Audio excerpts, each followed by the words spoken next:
دوشخانہ case بانی P T I اور بشرا be be پر فرد جرم عائد کر دی گئی۔ ملزمان کا صحت جرم سے انکار، اڈیالہ جیل میں کیس کی سماعت جاری۔ احتساب عدالت کے جج محمد بشیر سماعت کر رہے ہیں۔ بشرا بی بی کو 190 ملین پاؤنڈ ریفرنس کی نقول فراہم کر دی گئی۔ ادھر بانی پی ٹی آئی کی جی ایچ کیو حملہ کیس میں گرفتاری ڈال دی گئی۔ ایس ایچ او تھانہ آرے بازار کی جسمانی ریمانڈ کی استدعا مسترد۔ انسداد دہشت گردی عدالت کے جج ملک اعجاز آصف نے سماعت کی۔ بانی P T I video link کے ذریعے عدالت میں پیش ہوئے۔ عدالت کی مقدمات کی تفتیش اڈیالہ جیل میں ہی کرنے کی ہدایت۔ تحریک انصاف کو بلے کا نشان ملے گا یا نہیں؟ پشاور ہائی کورٹ میں P T I intra party election اور انتخابی نشان کیس کی سماعت۔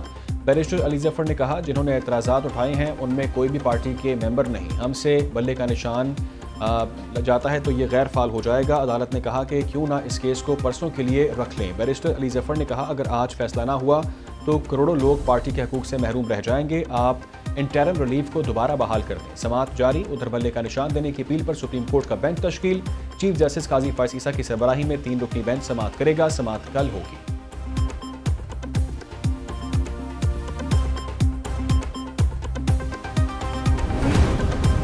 $190 ملین پاؤنڈ کیس کے ملزمان کے اثاثے منجمد کیے جائیں۔ احتساب عدالت اسلام آباد کا حکم۔ ملزموں میں شہزاد اکبر، زلفی بخاری اور فرح گوگی سمیت دیگر شامل۔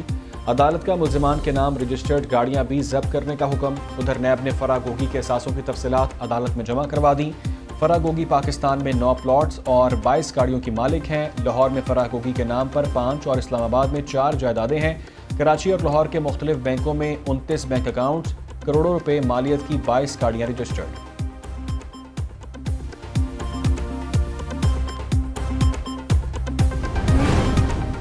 نواز شریف اور ان کے خاندان کو ریلیف مل گیا۔ نیب کا شریف ٹرسٹ کیس کی تحقیقات بند کرنے کا فیصلہ۔ کیس میں الزام لگایا گیا شریف فیملی نے خفیہ طور پر شریف ٹرسٹ میں کروڑوں روپے وصول کیے۔ ٹرسٹ کے کھاتوں کا آڈٹ نہیں کرایا گیا اور رقوم میں خرد برد کی گئی۔ نیب اعلامیے کے مطابق نیب ایکٹ 2022 کے سیکشن 31B کے تحت انویسٹیگیشن بند کر دی ہے۔ نیب ایگزیکٹو بورڈ کی 6 کرپشن کیسز بند کرنے کی بھی منظوری۔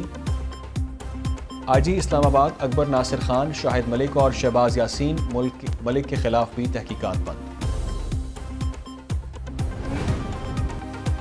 عثمان ڈار کی والدہ ریحانہ ڈار کو الیکشن لڑنے کی اجازت مل گئی۔ NA 71 اور PP 46 سے انتخابی میدان میں اتریں گی۔ کہتی ہیں 8 فروری کو شہری ووٹ کی طاقت سے خواجہ آصف کو جواب دیں گے۔ ادھر شہباز شریف NA 242 سے الیکشن لڑیں گے۔ کاغذات منظوری کے خلاف دوسری درخواست بھی مسترد۔ ذوالفقار مرزا کے بیٹوں حسنین مرزا اور حسام مرزا کی اپیلیں منظور۔ سابق MNA شاندانہ گلزار کے کاغذات بھی منظور۔ سابق وفاقی وزیر شہریار آفریدی بھی الیکشن میں حصہ لیں گے۔ NA 32 پشاور سے PTI رہنما شیر افضل مروت کے کاغذات بھی منظور۔ PS 105 سے پیپلز پارٹی رہنما سعید غنی کے کاغذات منظوری کے خلاف اپیل مسترد۔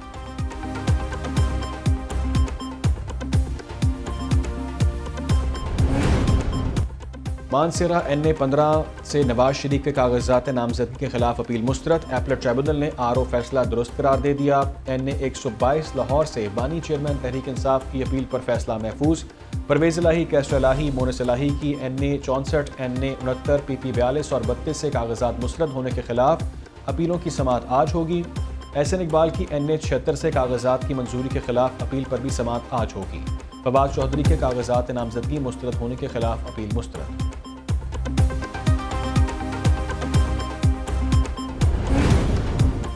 ملک میں جوڑ توڑ کی سیاست جاری۔ نون لیگ اور IPP میں سیٹ ایڈجسٹمنٹ پر میٹنگ آج ہوگی۔ معاملے پر حتمی فیصلہ کیا جائے گا۔ دونوں جماعتوں کی جانب سے 5 سے 7 قومی اور 11 صوبائی سیٹوں پر ایڈجسٹمنٹ کا امکان۔ ادھر گرینٹ ڈیموکریٹک الائنس اور مسلم لیگ نون کے درمیان اہم بیٹھک۔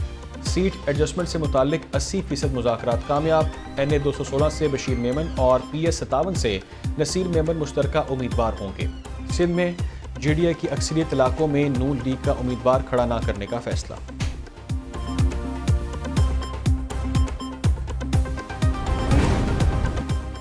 MQM اور نون لیگ میں کراچی کی 3 نشستوں پر سیٹ ایڈجسٹمنٹ کا فیصلہ۔ نون لیگ NA 229 اور 230 ملیر میں اپنا امیدوار کھڑا کرے گی۔ دونوں حلقوں میں صوبائی نشستوں پر بھی نون لیگ کا امیدوار ہوگا۔ ملیر NA 231 کی قومی اور صوبائی اسمبلی پر MQM پاکستان کے امیدوار حصہ لیں گے۔ میرپور خاص، نواب شاہ اور سکھر کی قومی اسمبلی نشستوں پر نون لیگ کا امیدوار میدان میں اترے گا۔ صوبائی اسمبلی کی نشستوں پر MQM پاکستان کے امیدوار حصہ لیں گے۔ NA 242 سے MQM دستبردار شہباز شریف الیکشن لڑیں گے۔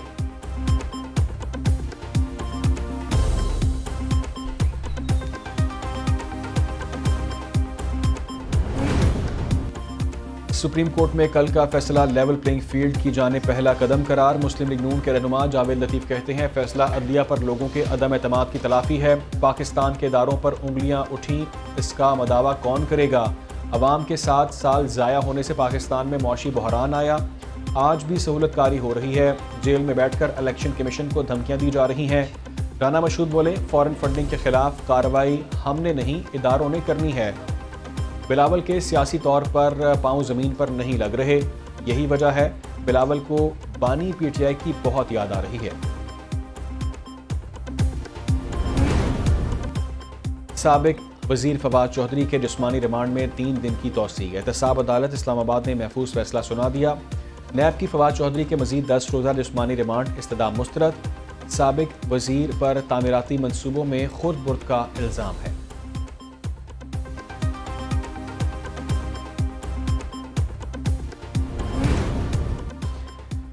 سپریم کورٹ میں جسٹس مظاہر نقوی کی آئینی درخواست پر سماعت جاری۔ جسٹس امین الدین خان کی سربراہی میں 3 رکنی خصوصی بینچ سماعت کر رہا ہے۔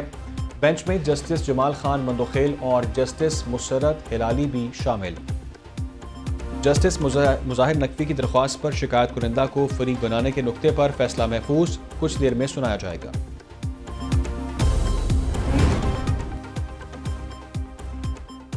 پاکستان میں انسداد پولیو مہم میں یونیسیف کا کردار خصوصی اہمیت کا حامل قرار۔ نگران وزیر اعظم سے یونیسیف کے ایک نمائندہ عبداللہ فاضل کی ملاقات۔ انوار الحق کاکڑ نے کہا بھارتی تنقید کے باوجود یونیسیف کا آزاد جموں کشمیر میں شعبہ تعلیم کے لیے اقدامات قابل تحسین ہے۔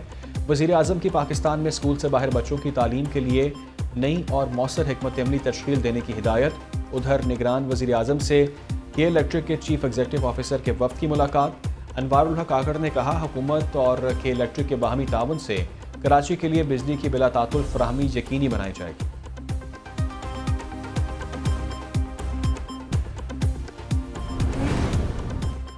ملک میں سردی جوبن پر، سندھ، پنجاب اور خیبر پختونخوا کے میدانی علاقوں میں شدید دھند۔ موٹر ویز کو مختلف مقامات سے بند کر دیا گیا، متعدد پروازیں تاخیر کا شکار۔ ٹرینوں کا شیڈیول بھی بری طرح متاثر۔ پنجاب بھر میں کل سے تعلیمی سرگرمیوں کا آغاز ہوگا۔ 22 جنوری تک اسکول صبح 9:30 بجے کھلیں گے۔ ادھر احمد پور شرقیہ میں دھند کے باعث ٹریفک حادثہ، 4 افراد جاں بحق اور 17 زخمی۔ حادثے کا شکار بس راولپنڈی سے کراچی آ رہی تھی۔ دوسری جانب احمد پور کے قریب شدید دھند کی وجہ سے کار نہر میں گر گئی۔ مسافروں کی تلاش جاری ہے۔ ملک کے بالائی علاقوں میں خون جما دینے والی سردی۔ کوئٹہ، پسنی، پنجگور، سبی اور خزدار میں بارش کے بعد سردی کی شدت میں اضافہ۔ کلات میں پارہ نقطہ انضماد سے نیچے چلا گیا۔ برف باری کے بعد سردی کی شدت میں اضافہ۔ کوئٹہ میں پارہ 1 سینٹی گریڈ کو چھو گیا۔ یوب میں درجہ حرارت 0، جبکہ خزدار اور بارخان میں 5 سینٹی گریڈ ریکارڈ۔ برف باری والے علاقوں میں بجلی کا نظام درہم برہم۔ آئندہ 24 گھنٹوں کے دوران صوبے کے بیشتر اضلاع میں موسم سرد اور خشک رہنے کا امکان۔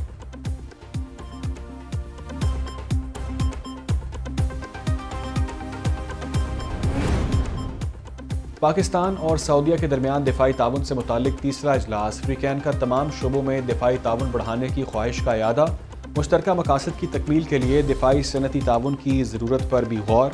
ISPR کے مطابق فورم نے دفاعی تعاون کی رفتار بڑھانے کے لیے مزید راہیں تلاش کرنے کی ضرورت پر زور دیا۔ دونوں برادر ممالک کے درمیان تاریخی تعلقات کی اہمیت کو اجاگر کیا۔ شرکاء کا 2 طرفہ دلچسپی کے امور اور سیکیورٹی ماحول پر تبادلہ خیال۔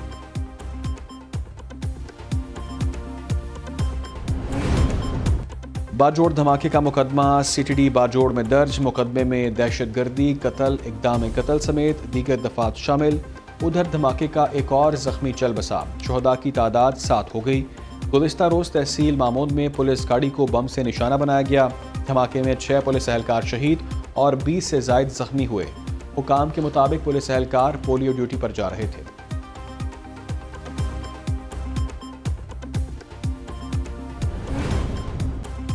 بلوچستان کے اندر موت کا کھیل شدت سے جاری ہے۔ سراج رئیسانی شہید پاکستان ہیں۔ شہداء فاؤنڈیشن کے زیر اہتمام ریلی۔ عبداللہ حمید کہتے ہیں سراج رئیسانی نے ہمیشہ پاکستان کے پرچم کو بلند کیا۔ 76% شرپسند لوگوں کو الیکشن لڑنے کی اجازت دے دی گئی۔ تحریک انصاف کے اندر شرپسند عناصر موجود ہیں۔ بلوچستان پر CPAC کی وجہ سے پوری دنیا کی نظریں ہیں۔ دشمن ممالک نہیں چاہتے بلوچستان CPAC سے ترقی کرے۔